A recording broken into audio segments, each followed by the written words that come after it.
Chicos, ¿qué tal? Buenos días. En esta oportunidad vamos a realizar la cuarta clase del curso de Histología Humana.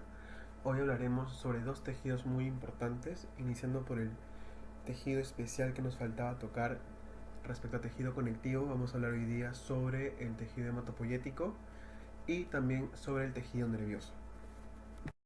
Iniciaremos la clase hablando sobre tejido hematopoyético.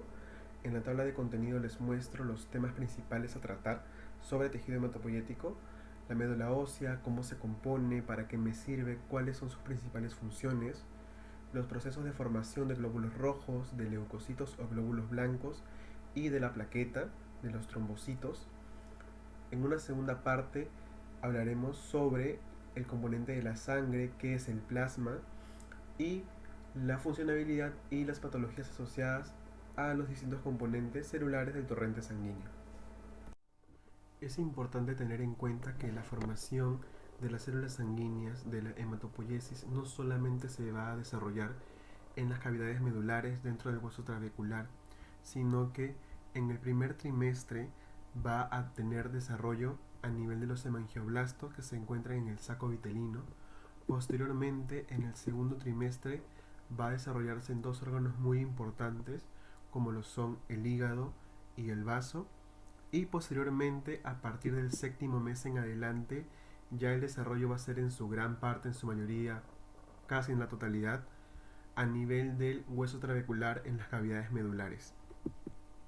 Como les había comentado, vamos a tratar el tejido hematopoyético en dos partes. En un primer momento hablaremos sobre la médula ósea y posteriormente acerca de los componentes de la sangre. En cuanto a la médula ósea, dos grandes estirpes, una estirpe eritroide y una estirpe mieloide. Estirpe eritroide: eritrocitos, hematíes, glóbulos rojos, todo el proceso o fases por la que transcurre un eritroblasto para llegar a ser un eritrocito. Proeritroblasto, eritroblasto basófilo, eritroblasto policromatófilo, eritroblasto ortocromático, reticulocito y posteriormente eritrocito. Por otro lado, la estirpe mieloide: el mieloblasto, promielocito, mielocito, metamielocito y callado lo comparten tres tipos de leucocitos denominados granulocitos, los cuales son el neutrófilo, que puede tener 3 a 5 segmentos, eosinófilo y basófilo. Los tres con características distintas cuando ya son completamente maduros, incluso relacionados a patologías particulares y funciones particulares, pero comparten una estirpe en común. Acá hay un signo de interrogación entre el basófilo y el mastocito porque ambos comparten un precursor común, por lo cual tanto el basófilo como el mastocito participan en procesos de reacción alérgica, en procesos asmáticos. Están muy relacionados en ese tipo de patologías. Luego, en la sangre ya hablaremos cuál es la diferencia entre el plasma y el suero.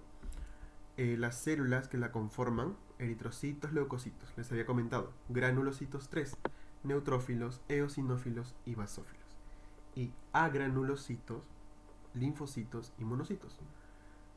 Los linfocitos pueden ser linfocitos B, relacionados a la inmunidad humoral, y linfocitos T, relacionados a la inmunidad celular dependiente de células. Trabajan junto a los macrófagos.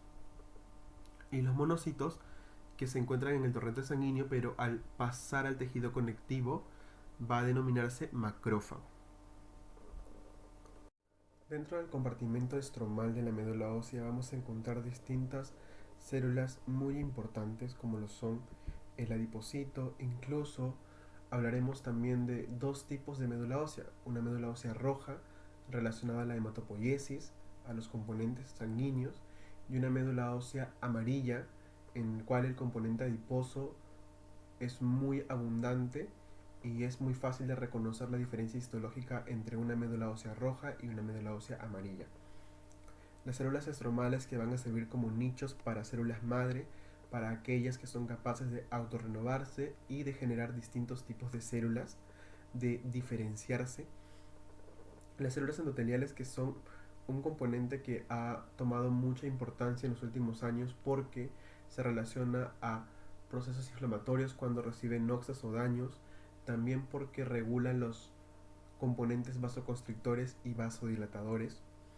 Los fibroblastos, que van a encargarse de sintetizar factores de crecimiento y citoquinas cuando se requiere un proceso inflamatorio o cuando se requiera reparar algún tejido. Los macrófagos van a acompañar para realizar la función más importante, como la fagocitosis, cuando exista una invasión por un agente extraño a nivel del torrente sanguíneo. Y los vasos sanguíneos en general, ¿no? Quienes van a encargarse de llevar la nutrición y la oxigenación a todos los tejidos. En esta diapositiva vemos el compartimento o compartimiento de las células hematopoyéticas. Recuerden que una célula madre es aquella célula capaz de autorrenovarse, de diferenciarse y de madurar. Sobre todo, mucha importancia en la diferenciación puede generar otros tipos de células cuando se requieran. En este gráfico vemos el proceso del homing, el proceso de rodamiento de un linfocito en este caso, que se encuentra en el torrente sanguíneo y va a realizar la migración transendotelial hacia el tejido conectivo cuando se requiera su ayuda para contrarrestar al microorganismo que ha invadido esa parte del tejido. Va a recibir irrigación de distintos tipos de arteria. Recuerden sobre todo que a nivel de la diáfisis de los huesos largos se encuentra el centro de osificación primario y a nivel de la epífisis el centro de osificación secundario. La más importante arteria que va a llevar irrigación a la médula ósea, al tejido hematopoyético, es la arteria longitudinal central, que se va a comunicar con componentes venosos para realizar la depuración de sustancias que deberían eliminarse. La médula ósea va a pesar entre 1600 a 3700 gramos. Como les había mencionado, hay una médula ósea grasa o amarilla repleta de adipocitos, y la mitad por médula ósea roja, en el cual vamos a encontrar los compartimentos estromales, las células estromales que ya hemos comentado, y los componentes sanguíneos, ¿no? Leucocitos, eritrocitos, plaquetas. ¿Cuáles son las funciones de la médula ósea? Formar y liberar varios tipos de células sanguíneas, diferenciarse en los componentes sanguíneos. En cuanto al macrófago, la fagocitosis y degradar el material circundante como microorganismos, células rojas y leucocitos. La maduración del linfocito B, recuerden que hay dos tipos de linfocito, el linfocito T y el linfocito B. Ambos linfocitos se van a formar en la médula ósea, pero el linfocito T va a madurar en el timo, por eso se llama linfocito T, mientras que el linfocito B va a madurar en la médula ósea.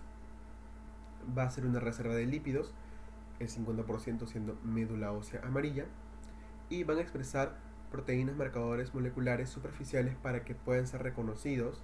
En este caso, las principales proteínas marcadoras van a ser c-KIT, T1, CD34 y CD90. Es decir, cuando yo estudio la médula ósea y encuentro estos marcadores, sé que me encuentro frente a tejido hematopoyético, sobre todo CD34 y CD90. Ya que otros componentes celulares, por ejemplo, en el caso del linfocito B, sus marcadores son CD19, CD20. En el caso del linfocito T es el CD3, y así distintos marcadores me van a permitir reconocer diferentes componentes sanguíneos. La organización estructural de la médula ósea. Como les había mencionado, la cavidad medular que se encuentra dentro del hueso trabecular, por eso es que vamos a encontrar trabéculas, porque así se denomina el hueso trabecular, va a albergar el tejido hematopoyético. Además de eso, vamos a encontrar fibras nerviosas, células de sostén y las células hematopoyéticas, muy importantes, así como células no hematopoyéticas. Entonces tenemos acá la célula endotelial, que se va a encontrar revistiendo a todo el vaso sanguíneo, la luz sinusoidal, una arteriola nutricia. Las arteriolas nutricias sobre todo se van a encontrar a nivel del hueso, sirven para irrigar y para nutrir al tejido óseo. El megacariocito, que posteriormente se va a fragmentar y va a generar a las plaquetas. Las plaquetas son fragmentos de células, son fragmentos de megacariocitos. Estirpe mieloide, con granulocitos y agranulocitos. Y las células estromales, que van a servir sobre todo para el sostén y la nutrición de la médula ósea. Aquí vemos, por ejemplo, Estas bolitas blancas que estoy señalando con el puntero son los adipocitos. Son los que van a representar a la médula ósea amarilla en un 50%. Mientras que las células que se encuentran acá más rosadas, más eosinófilas, van a ser los componentes del tejido hematopoyético. Entonces yo a la histología puedo diferenciar entre tejido hematopoyético y tejido adiposo, componentes ambos de la médula ósea, sí se pueden diferenciar. En esta parte tenemos acá a los osteocitos y tenemos a la matriz ósea. ¿Por qué? Porque como les había mencionado, el proceso de la hematopoiesis está muy relacionado a las cavidades medulares y al hueso trabecular, al tejido óseo. Acá tenemos esta célula gigante que vemos acá, que estoy señalando con el puntero, es un megacariocito. Los megacariocitos son células grandes, son mucho más grandes que los macrófagos. Estos megacariocitos posteriormente se van a fragmentar y cuando se fragmentan van a generar a las plaquetas. Acá con la letra A tenemos a los adipocitos, son muy grandes y muy fáciles de reconocer. Recuerden que son formas circulares, pero como están muy acumulados, adquieren una forma poliédrica y su núcleo clásicamente está rechazado hacia la periferia. Luego tenemos acá los eritrocitos, los famosos eritrocitos. Los glóbulos rojos también se llaman hematíes. Acá tenemos un linfocito. El linfocito es característico porque su núcleo alberga más del 50% de su citoplasma. Es muy importante que recuerden eso y me permite reconocerlo. Hablaremos entonces cómo se forman las células sanguíneas.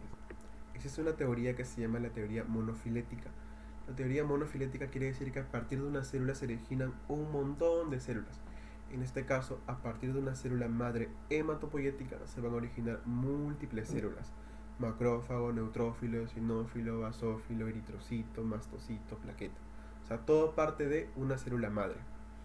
Entonces iniciamos explicando una célula madre hematopoyética. ¿Cuál es el porcentaje? De 0.05 a 1% de la médula ósea.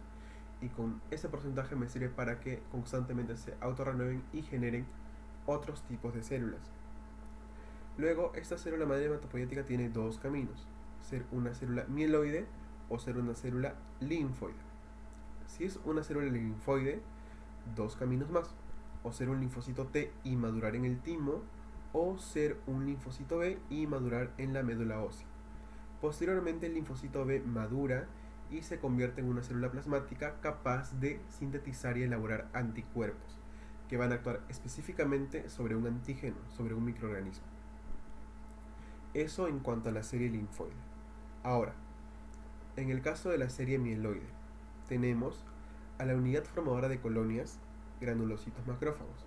Me va a dar lugar al macrófago, que recuerden que cuando se encuentra en el torrente sanguíneo se llama monocito, pero cuando pasa el tejido conectivo y adquiere mayor funcionabilidad, secreta citoquinas, presenta antígenos y sobre todo fagocita, ya no se llama monocito y se llama macrófago, ya se encuentra en el tejido conectivo.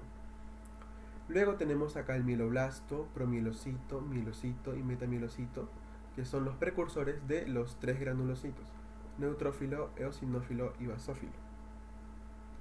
Pero recuerden que el macrófago y el neutrófilo comparten una unidad formadora de colonias, mientras que el eosinófilo y el basófilo tienen cada uno su propia unidad formadora de colonias. El eosinófilo lo voy a diferenciar porque es bilobulado y su tinción va lleno de gránulos rojos. A la histología, a la imagen microscópica, lo voy a diferenciar porque su núcleo está ocultado y acompañado por gránulos rojizos, mientras que el basófilo por gránulos más oscuros, más moraditos, más basófilos, por eso su nombre, basófilo. Y también no se va a poder diferenciar muy claramente su núcleo bilobulado. Acá tenemos otra vez recordarles que el basófilo y el mastocito comparten un precursor común que carece de granulaciones con histamina.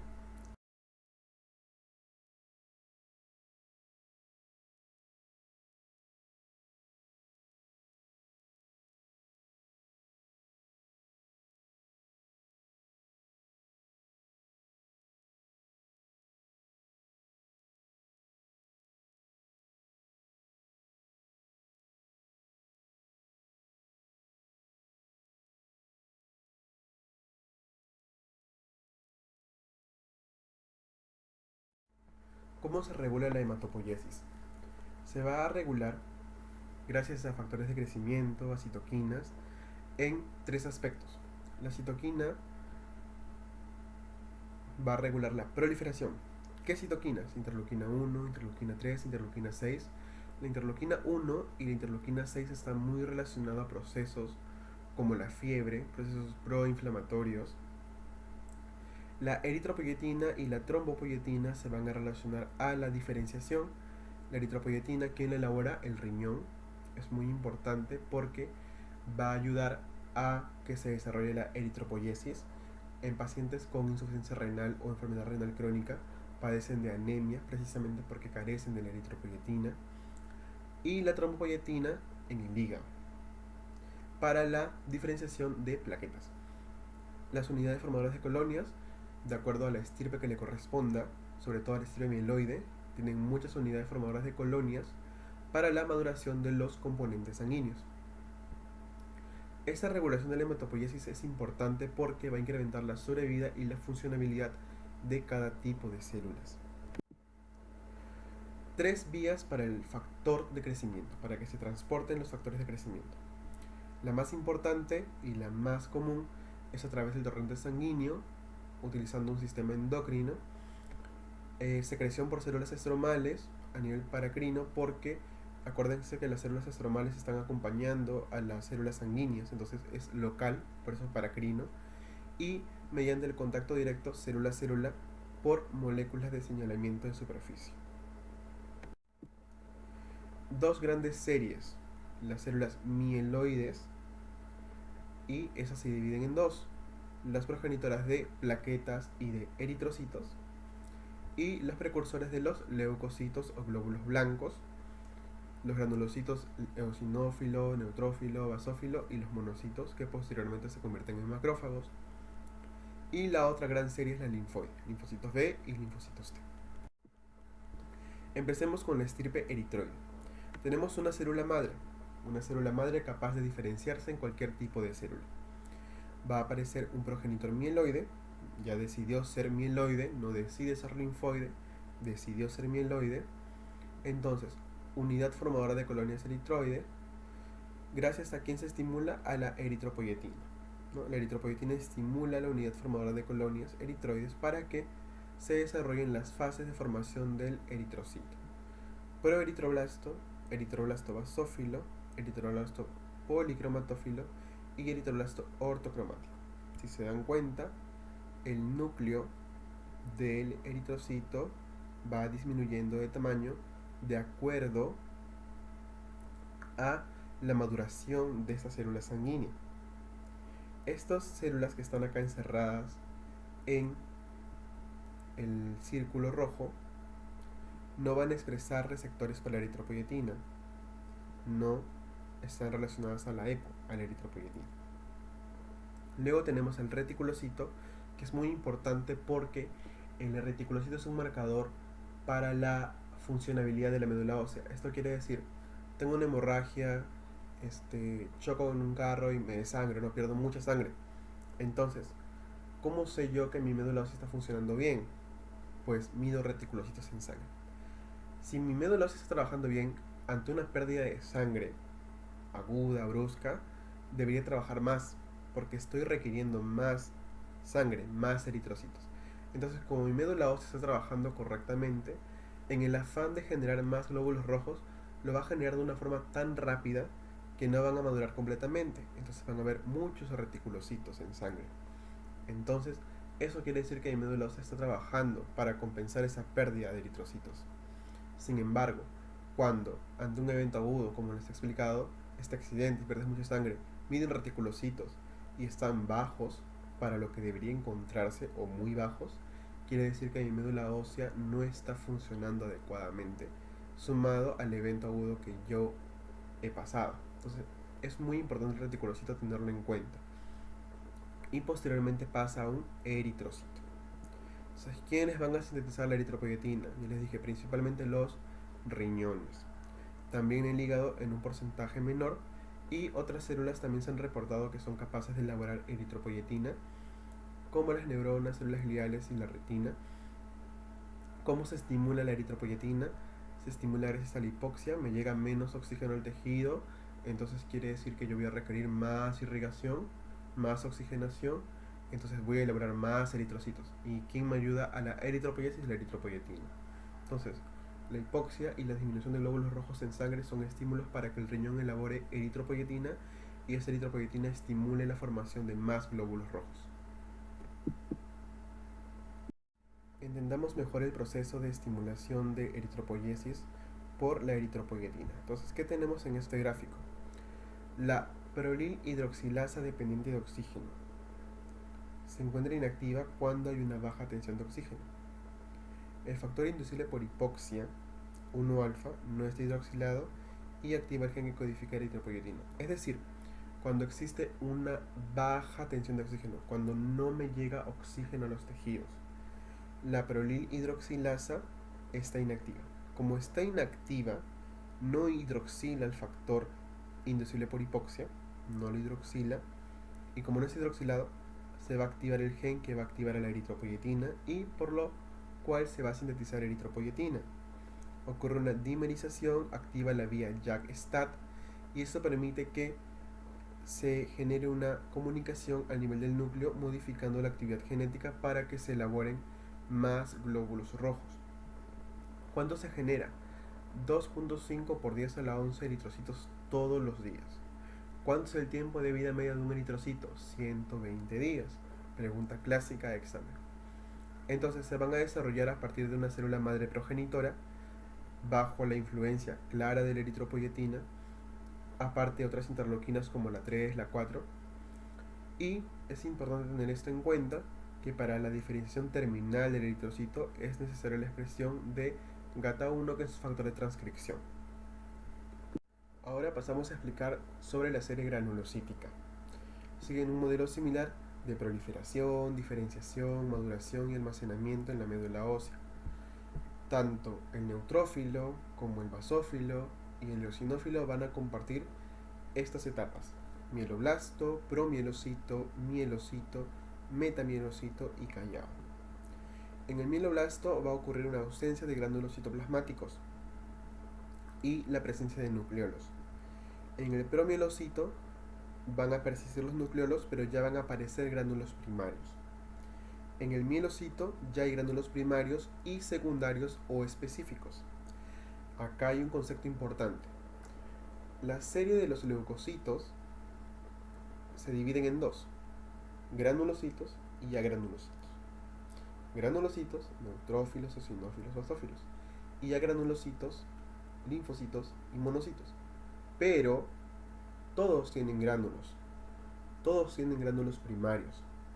Pero ¿por qué se llaman unos granulocitos y otros agranulocitos? Porque los neutrófilos, basófilos y eosinófilos tienen gránulos secundarios o específicos, mientras que los linfocitos y los monocitos no tienen estos gránulos secundarios o específicos. Por eso es que se llaman agranulocitos, pero sí tienen gránulos, solo que los primarios no tienen los secundarios o específicos.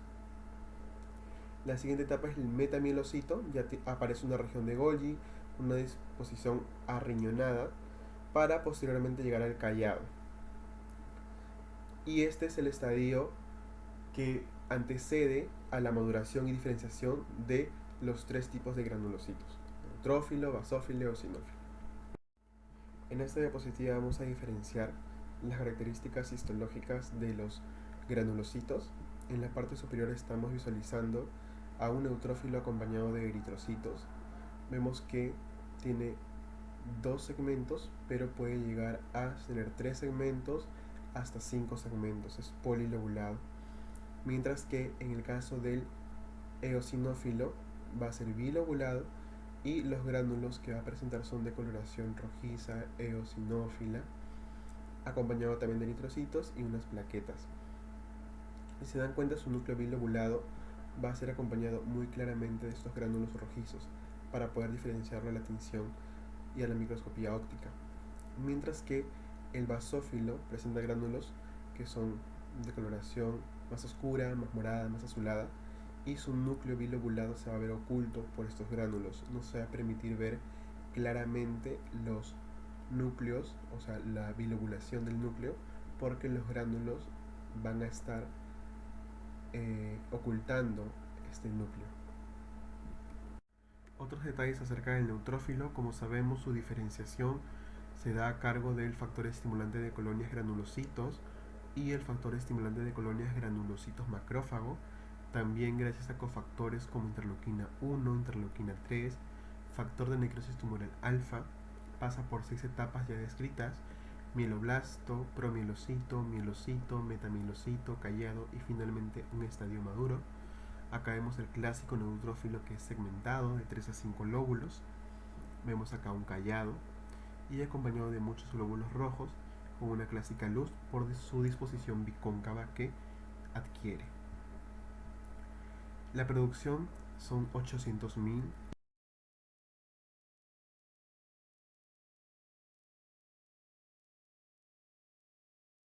Los eosinófilos y basófilos comparten una estimulación por la interleuquina 3, pero el eosinófilo se caracteriza porque lo estimula también la interleuquina 5.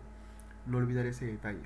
La producción es mayor de eosinófilos, 170.000, sobre todo cuando ocurren invasiones por parásitos tipo helmintos, tipo gusanos, y los basófilos una producción de 60.000 y adquieren mayor producción cuando se relaciona a eventos como reacción alérgica, procesos asmáticos.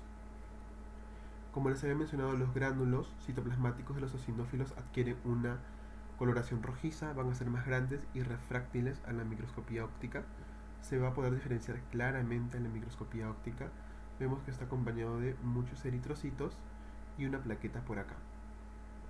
Mientras que los basófilos, sus gránulos van a ser grandes y van a ocupar el citoplasma de tal manera que ocultan el núcleo.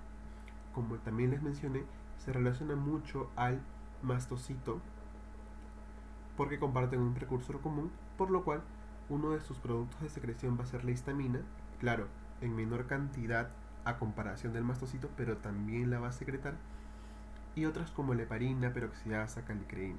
Y en la imagen observamos claramente cómo sus gránulos citoplasmáticos están ocultando al núcleo. No se va a poder observar claramente la bilobulación del núcleo. ¿Cómo ocurre la cinética de la granulopoiesis? La formación de los granulocitos tarda de 1 a 2 semanas. Los neutrófilos van a encontrarse en el torrente sanguíneo hasta 16 horas. Luego acuden al tejido conectivo cuando ocurre un proceso inflamatorio, cuando se requiere que el neutrófilo fagocite o elabore citoquinas. En el tejido conectivo van a vivir aproximadamente de 1 a 2 días. La médula ósea y el compartimento vascular mantienen una reserva de neutrófilos listos cuando ocurre una demanda. Cuando ocurre un proceso infeccioso, sobre todo, esta médula ósea tiene una reserva de neutrófilos, los cuales va a disponer para que se utilicen en este tipo de circunstancias. Factores de transcripción relacionados a células hematopoyéticas y citoquinas con mediadores locales a la hematopoiesis, o sea, el proceso en sí, y los factores de transcripción a las células hematopoyéticas. Ahora hablemos un poco sobre la serie agranulocítica. Empezamos con los linfocitos. Van a provenir de un linfoblasto que posteriormente madura a un prolinfocito y va a decidir si ser un linfocito B o un linfocito T. Recordar que los linfocitos no son células fagocíticas, pueden elaborar citoquinas proinflamatorias, y si bien es cierto, a la microscopía óptica es difícil diferenciar un linfocito B de un linfocito T, porque estos se diferencian gracias a sus marcadores más que a la microscopía óptica. Ojo, es muy difícil diferenciar. No puedes diferenciar a la microscopía óptica, a la histología, un linfocito B de un linfocito T. Sí lo puedes diferenciar en base a sus marcadores. Les había comentado que el linfocito B tiene marcadores CD19, CD20, CD22, mientras que el linfocito T tiene marcadores CD3 principalmente. Entonces son similares morfológicamente, pero diferentes funcionalmente. Un linfocito T tiene una serie de clasificaciones. Un linfocito T puede ser CD4, puede ser CD8, el CD4 a su vez TH1, TH2, y cada uno con sus particularidades. Esto lo vamos a tocar con mayor detalle en la siguiente clase, en que hablaremos sobre los órganos linfoides y el sistema inmunológico. Los linfocitos van a depender de factores de transcripción para saber su destino. Es decir, para ser un linfocito B, necesito, por ejemplo, al PAX5. Ese es el factor de transcripción que me va a ayudar a diferenciarme hacia un linfocito B, mientras que para ser un linfocito T necesito al GATA3 para posteriormente madurar en el timo, porque el linfocito T madura en el timo, mientras que el linfocito B madura en la médula ósea. Existe otro tipo de células linfoides, denominadas células natural killer o células NK. De esto se desconoce cuáles son los factores de transcripción que influyen en su diferenciación. Los monocitos provienen de la unidad formadora de colonias granulocitos macrófagos. Se van a encontrar en el torrente sanguíneo y provienen de los monoblastos. Entonces, recuerden que los receptores del factor estimulante de colonias macrófagos solamente van a estar en la serie monocítica, porque son los monocitos quienes al pasar al tejido conectivo van a convertirse en macrófagos. Estos monocitos tienen una forma arriñonada, son un poco grandes y van a tener una forma arriñonada, clásica. Hablamos de macrófago cuando ya se encuentra en el tejido conectivo. Este macrófago va a recibir distintos nombres de acuerdo al tejido en el que se encuentren. Si hablamos de tejido óseo, se llamará osteoclasto. Si hablamos de hígado, célula de Kupffer. Si estamos en el sistema nervioso central, se denominará microglia. En la piel, célula de Langerhans. Estos macrófagos tienen tres funciones importantes. Aparte de la fagocitosis, puede también elaborar citoquinas proinflamatorias y actuar como un presentador de antígenos. Van a ser atraídos por quimioquinas, una de ellas C5A, hacia el lugar de inflamación para poder cooperar en la destrucción del microorganismo que está causando daño. La trombopoiesis, la formación de las plaquetas o fragmentación del megacariocito, va a ser estimulada por la trombopoietina. Como les mencioné, fundamentalmente se produce en el hígado y esto hace que proliferen los megacarioblastos para que den lugar a los megacariocitos y posteriormente se produzca la fragmentación en proplaquetas para dar lugar a las plaquetas. El citoplasma y el núcleo restante del precursor de la plaqueta va a ser fagocitado por los macrófagos. Acá tenemos cómo se va a formar una plaqueta. Todo inicia a partir del megacarioblasto, pasa a un promegacariocito, luego megacariocito granular y finalmente un megacariocito liberador de plaquetas cuando se está fragmentando. Entonces un megacarioblasto es una célula grande, un megacariocito también, y un megacariocito es mucho más grande. Va a ocurrir una división nuclear endomitósica dentro de la célula hacia fragmentos, generando las plaquetas. En este cuadro se resumen los distintos factores que intervienen en la diferenciación y estimulación de las células sanguíneas, de las distintas células sanguíneas. Principalmente quiero que recuerden a la eritropoyetina producida por el riñón y que se va a estimular debido a la hipoxia y trastornos cardíacos y pulmonares. Trombopoyetina producida principalmente en el hígado, también en el riñón, pero principalmente hepático, y va a ser inducido por citoquinas inflamatorias como la interleuquina 6. Entramos a la segunda parte de la clase de tejido hematopoyético. Hablaremos de la sangre. Va a presentar un pH de 7.35 a 7.45. Cualquier valor por debajo se va a considerar acidosis. Cualquier valor por encima se va a considerar alcalosis. Un volumen normal de 5 a 6 litros y va a estar compuesto por elementos formes, es decir, plaquetas y leucocitos en la capa leucocítica y los eritrocitos o glóbulos rojos, quienes van a ser los componentes del hematocrito. Y el plasma. Bien, el plasma va a estar compuesto por albúmina, fibrinógeno, inmunoglobulinas, vitaminas, entre otros componentes. ¿Qué lo diferencia del suero? La principal diferencia entre el plasma y el suero es que el plasma presenta fibrinógeno, mientras que el suero carece del fibrinógeno, quien es un factor importante en la cascada de coagulación.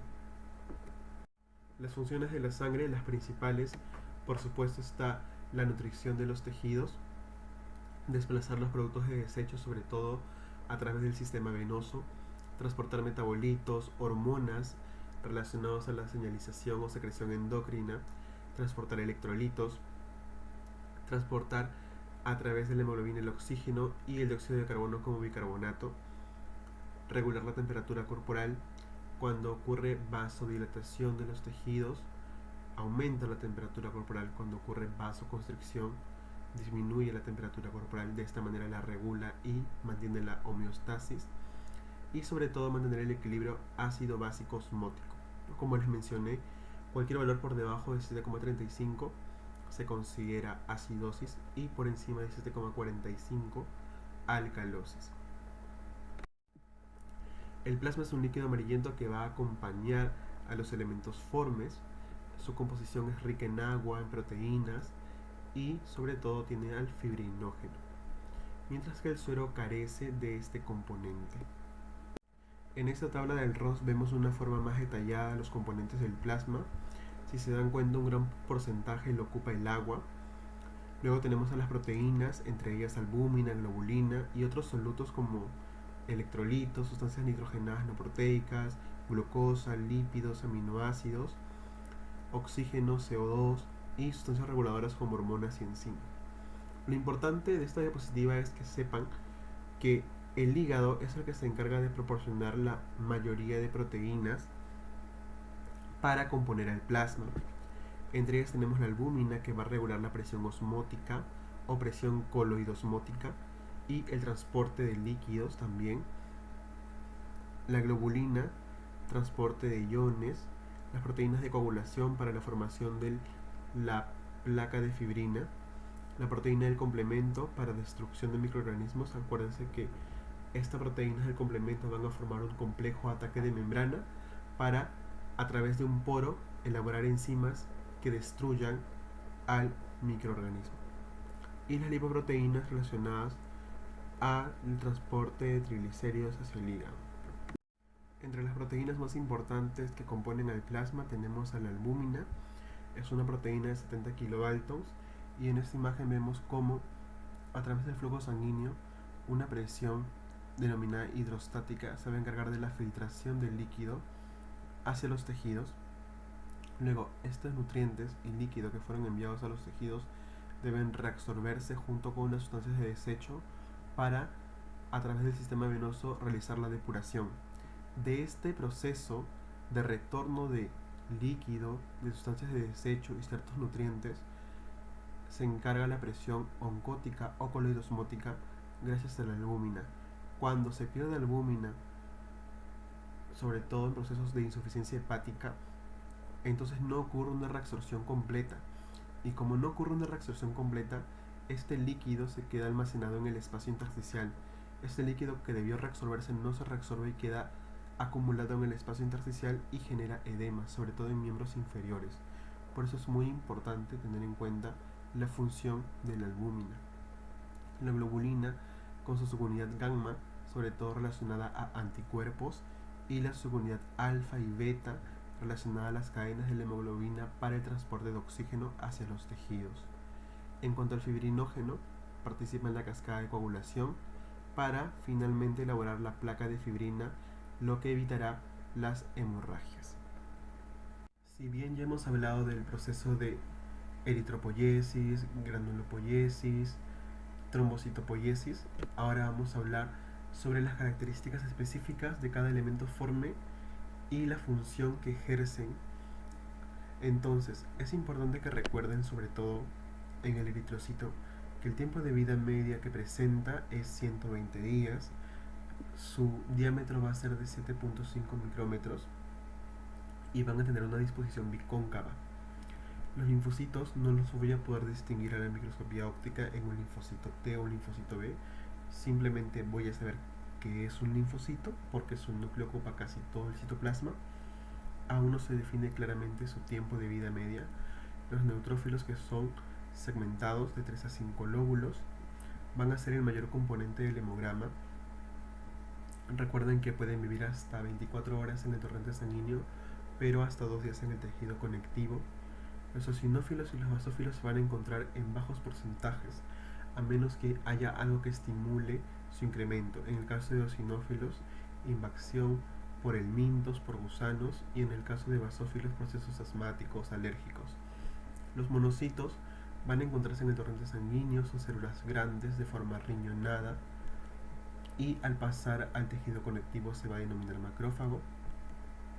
Su porcentaje rodea el 10%, 5-8%, y las plaquetas, que son los fragmentos de los megacariocitos, es importante saber su tiempo de vida media, de 10 a 14 días. ¿Por qué? Porque hay fármacos como la aspirina, agentes antiplaquetarios, que van a inhibir a las plaquetas, y estas plaquetas me sirven a mí para la formación del tapón plaquetario, el tapón blanco, y evitar las hemorragias. Entonces, si hay un paciente que es usuario de aspirina, que toma de manera ya medicada la aspirina, va a tener bajos niveles de plaquetas. Y si este paciente requiere una intervención quirúrgica, deberá retirar los fármacos, el uso de este fármaco, por un periodo de 7 a 10 días con anterioridad a la cirugía. ¿Por qué?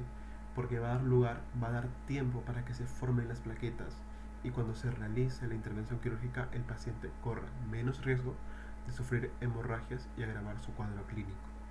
Entonces, estos datos son muy importantes y los deben tener en cuenta desde ahora. Hablaremos de los eritrocitos. Los eritrocitos se encuentran acá en esta tinción en la luz del vaso sanguíneo. Van a tener un promedio de diámetro de 7.5 a 7.8 micrómetros. Su formación va a ser bicóncava, de tal manera que va a dejar una coloración blanquecina cuando lo veamos en la microscopía óptica por la formación bicóncava que adquiere. Los eritrocitos carecen de orgánulos, están formados por una membrana plasmática, citoesqueleto, asociados mucho a la hemoglobina. ¿Por qué? Porque se ocupan del transporte de oxígeno y dióxido de carbono. Este eritrocito debe morir cuando cumple sus 120 días, ya no trabaja adecuadamente porque ya es un eritrocito viejo, senescente, y muere de dos maneras distintas: por fagocitosis en un gran porcentaje, pero también por hemólisis. Les había comentado sobre los reticulocitos. Los reticulocitos son importantes porque me ayudan a evaluar la funcionabilidad de la médula ósea. Ante un evento agudo, yo requiero que la médula ósea responda elaborando eritrocitos a gran velocidad, tanto así que incrementan los valores de los reticulocitos. Si ante un evento agudo los reticulocitos no aumentan como se espera, esto quiere decir que algo está fallando en mi médula ósea, que no produce adecuadamente los eritrocitos que yo requiero. La membrana del eritrocito le brinda estabilidad mecánica y flexibilidad. Existen dos trastornos autosómicos dominantes que dañan a la membrana del eritrocito. Estos son la elictocitosis y la esferocitosis hereditaria. Ocurre un daño a nivel de las proteínas denominadas espectrina, que deforma la morfología del eritrocito, deja de ser bicóncavo y adquiere una forma esférica o elíptica. Entonces, ¿qué va a ocurrir en estos pacientes? Van a cursar con anemia. ¿Por qué? Porque estos eritrocitos, al tener una forma inapropiada, son reconocidos por macrófagos como extraños. Los macrófagos ven a estos eritrocitos y dicen: no, no es un eritrocito porque no es bicóncavo, es elíptico o es esférico, entonces debe ser destruido. Eso hace que los niveles de eritrocitos disminuyan en cantidad, disminuye la hemoglobina y se genera la anemia. Como va a haber mucha destrucción de los glóbulos rojos que están deformes, el vaso que se encarga de la fagocitosis mediante su pulpa roja va a trabajar demasiado porque está destruyendo constantemente a los glóbulos rojos que están deformes. Entonces va a adquirir mayor tamaño, y eso es lo que se denomina esplenomegalia. Y como ocurre una destrucción del glóbulo rojo, va a aumentar la bilirrubina indirecta, y este incremento de bilirrubina indirecta que no está conjugada va a causar la ictericia, ¿no? Que es la coloración amarillenta a nivel de las escleras, a nivel de la piel, de las palmas. Todo esto, ¿por qué? Por esos trastornos autosómicos dominantes que dañan la membrana del eritrocito. Respecto a los leucocitos, estamos acá evaluando esta tabla en la que vemos efectivamente que los neutrófilos ocupan un gran porcentaje de los leucocitos, el 60 al 70%, mientras que los basófilos y eosinófilos tienen un bajo porcentaje. Los basófilos incluso menos del 1%, Los linfocitos son los segundos en mayoría, con un 28 hasta 40%, y los monocitos de 5 a 10%. Como les mencioné, hay leucocitos granulocíticos y agranulocitos. ¿En qué se diferencian? Que los granulocíticos van a presentar gránulos primarios y gránulos secundarios específicos, mientras que los agranulocitos, como el linfocito y el monocito, solamente van a presentar gránulos primarios o inespecíficos. Los neutrófilos en el vaso sanguíneo tienen una vida media corta, aproximadamente 6 a 7 horas. En el caso del tejido conectivo pueden estar aún hasta 4 días. Recuerden que al ser un granulocito va a presentar gránulos primarios como específicos. Lo más común es que presente de 3 a 5 lóbulos, es decir, polilobulado, y el tamaño que presenta es de 12 a 15 micrómetros. Como les mencioné, hay gránulos primarios, gránulos secundarios, incluso gránulos terciarios. Esto tal es importante porque en el examen les pueden preguntar cuáles son los componentes de cada tipo de gránulo, así que es importante que lo revisen y lo tengan en cuenta. Los eosinófilos son la primera línea de defensa frente a los gusanos, frente a los helmintos, y también van a tener su participación en el asma bronquial. O sea, además del basófilo, el eosinófilo también participa en la estimulación frente al asma bronquial. ¿Por qué? Porque acuérdense que los eosinófilos y los basófilos son estimulados por la interleuquina 3, ambas, mientras que el eosinófilo también participa en la interleuquina 5, pero el eosinófilo y el basófilo comparten a la interleuquina 3 como estímulo. El núcleo del eosinófilo es bilobulado y va a presentar gránulos de coloración rojiza. El tamaño es similar al del neutrófilo. Estos eosinófilos tienen productos de secreción como la peroxidasa de eosinófilos, la proteína básica principal y la proteína catiónica de eosinófilos. También se habla de otra denominada neurotoxina derivada del eosinófilo. La unión de histamina, leucotrienos y factores quimiotácticos va a propiciar la migración de eosinófilos hacia la reacción alérgica trabajando junto a un basófilo o hacia la inflamación. Van a destruir el parásito, en este caso a los gusanos o los helmintos, formando poros en la cutícula de estos parásitos. ¿Cómo participa el eosinófilo en los procesos alérgicos? En este esquema tenemos que un alérgeno inicialmente daña el epitelio ciliado. Eso causa la activación del mastocito para que libere las sustancias vasoactivas, principalmente histamina. Además de eso, va a atraer otras células como el eosinófilo a través de factores quimiotácticos, quimiotrayentes, y este va a encargarse, además del proceso inflamatorio, de aumentar la permeabilidad del vaso sanguíneo y generar edema. Por otra parte, el mastocito se va a encargar de la contracción del músculo liso, de causar broncoconstricción, y esto obstruye la vía aérea, causa más inflamación y aumenta la mucosidad.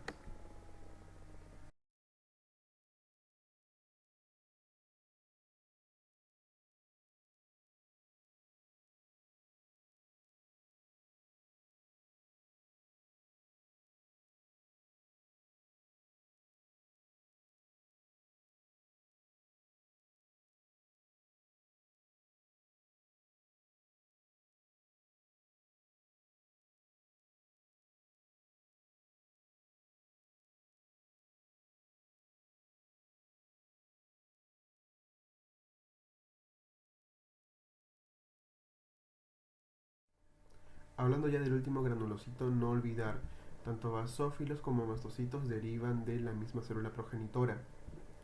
Estos basófilos van a presentar gránulos metacromáticos específicos que presentan los mismos componentes o similares a los que tiene el mastocito en sus gránulos. Recuerden que sus gránulos citoplasmáticos van a ser de coloración basófila, de ahí el nombre, y van a ocultar el núcleo bilobulado. Estos basófilos van a presentar receptores de inmunoglobulina E, que es la principal inmunoglobulina relacionada a eventos alérgicos. Ya, no olvidar ese dato. ¿Para qué me sirve la histamina que contiene el basófilo en sus gránulos citoplasmáticos?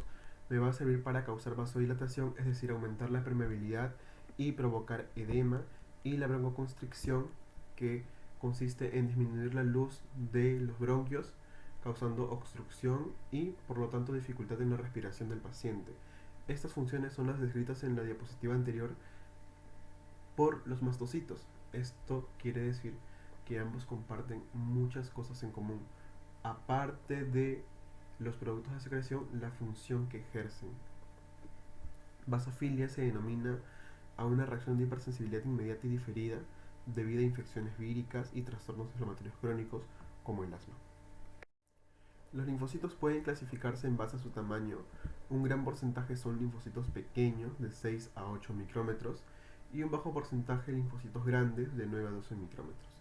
La forma clásica a la histología, a la microscopía óptica del linfocito es un núcleo amplio que ocupa casi todo el citoplasma. Vemos que está acompañado de glóbulos rojos, bicóncavos y una plaqueta. No puedo distinguir si es linfocito B o linfocito T a menos que tengan sus marcadores clásicos. Entonces vemos que las subpoblaciones del linfocito B, que son producidos y maduran en la médula ósea, y el linfocito T, que son producidos en la médula ósea pero van a madurar en el timo. Carecen de función en la sangre, es decir, no son fagocíticos, pero son muy importantes en el sistema inmunológico. Tienen células de memoria, esto quiere decir que para una próxima infección ya voy a reconocer el antígeno y voy a actuar de una manera más adecuada, más fuerte, voy a tener citoquinas inflamatorias más potentes contra este microorganismo, más específicas. Las células efectoras son los linfocitos B para el sistema humoral, la defensa humoral, el linfocito T para la inmunidad relacionada a células, trabajan junto a macrófagos. Les había mencionado que hay dos poblaciones especiales, CD8 denominados citotóxicos y CD4 denominados helper, ayudadores, cooperadores.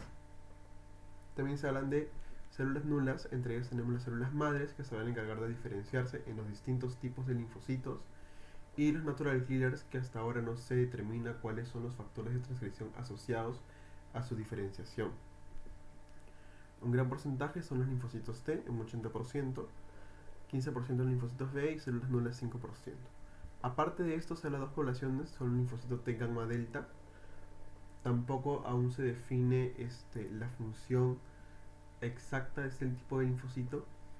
Y los linfocitos T reguladores, que están relacionados a los marcadores CD4, CD25 y al factor de transcripción FOXP3, y se van a encargar de inhibir la actividad proinflamatoria de los linfocitos. Es como un silenciamiento hacia los linfocitos para que no ejerzan mucha respuesta. ¿Dónde adquiere importancia los linfocitos T reguladores? Sobre todo en pacientes que son trasplantados. A estos pacientes le dan linfocitos T reguladores para que el cuerpo no active linfocitos y rechacen al injerto, porque el injerto sigue siendo extraño. Entonces estos linfocitos T reguladores buscan apagar la actividad proinflamatoria y disminuir el rechazo al injerto. Obviamente, al disminuir la actividad de linfocitos también se adquiere más susceptibilidad a infecciones, así que se deben tener en cuenta distintos puntos para el manejo de este tipo de pacientes. Los linfocitos son diferentes en varios aspectos de otros leucocitos. ¿Por qué? No son totalmente diferenciados porque constantemente van a haber distintas subpoblaciones y cada subpoblación con distinta funcionalidad. Pueden salir desde la luz de los vasos sanguíneos en los tejidos y pueden recircular hacia los vasos sanguíneos, es decir, pueden ir desde los vasos sanguíneos al tejido conectivo y regresar de este tejido conectivo hacia el vaso sanguíneo nuevamente. Y pueden desarrollarse fuera de la médula ósea. Claro, el linfocito T es el ejemplo más claro que tenemos, ¿no? Porque madura fuera de la médula ósea y se va al timo a madurar y luego se van a ganglios linfáticos fuera de la médula ósea. Y van a estar muy asociados a distintos componentes, tejidos y órganos del sistema inmunitario. Hablamos de dos tipos de órganos linfoides, primarios y secundarios. De eso hablaremos en la próxima clase. Órganos linfoides primarios son aquellos órganos que se van a encargar de la maduración de los linfocitos. En este caso, la médula ósea es el órgano linfoide primario para el linfocito B y el timo es el órgano linfoide primario para el linfocito T. También hablamos de los órganos linfoides secundarios, en los cuales los linfocitos van a adquirir ya la funcionalidad y se van a relacionar con otros componentes del sistema inmunológico.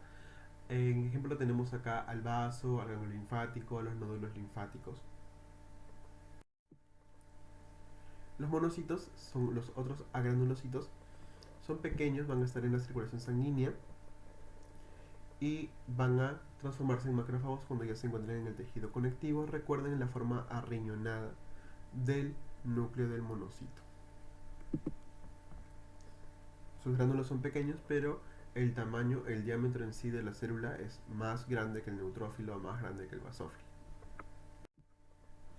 El macrófago finalmente pertenece al sistema fagocítico mononuclear. Van a fagocitar a las células senescentes como eritrocitos que ya cumplieron su tiempo de vida media, antígenos, material extraño. Van a producir citoquinas, van a actuar como presentadores de antígenos. Incluso pueden fusionarse y formar otro tipo de células. En procesos crónicos como la tuberculosis van a ocurrir la formación de granulomas. Los granulomas consisten en la transformación de células como los macrófagos en células epitelioides y finalmente la unión de todas estas células epitelioides forman una célula gigante multinucleada que se denomina célula de Langerhans. Esto se va a rodear de fibroblastos, de linfocitos y todo este conjunto se va a denominar granuloma.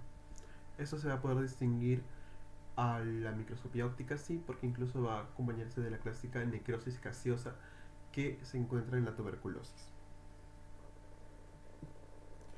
No olvidar que el macrófago adquiere distintos nombres de acuerdo al tejido en el que se encuentra. Las plaquetas vienen a ser fragmentos del citoplasma del megacariocito y tienen una vida media de 10 a 14 días. No olvidar ese tiempo de vida media. Tienen un granulómero central, un alómero periférico y van a ser regulados por la trombopoyetina que lo sintetiza el hígado. Van a presentar 4 tipos de gránulos: alfa para la reparación de vasos, la agregación plaquetaria y la coagulación; delta para la agregación y adherencia plaquetaria y también para la vasoconstricción; lambda, hidrolasas ácidas para la reabsorción del coágulo; y peroxisomas asociados a sustancias ácidas. Estas plaquetas tienen un menor tamaño que los glóbulos rojos y son mucho más pequeñas que los leucocitos también. La trombocitopenia se refiere a la disminución en el número de plaquetas. Los valores normales son de 150.000 a 450.000. Cualquier valor por debajo de 150.000 plaquetas se denomina trombocitopenia. Puede deberse a distintas causas. Entre ellas tenemos principalmente disminución en la síntesis de plaquetas, aumento de la destrucción plaquetaria en una enfermedad denominada púrpura trombocitopénica autoinmune, fármacos, sobre todo fármacos en la terapia oncológica, y agregación plaquetaria en microvasculatura en la enfermedad denominada púrpura trombocitopénica trombótica. Se van a formar estas lesiones purpúricas debido a la disminución del número de plaquetas. De esta manera se concluye la primera clase. Hemos hablado los aspectos más importantes del tejido hematopoyético. Ahora vamos a pasar a estudiar tejido nervioso.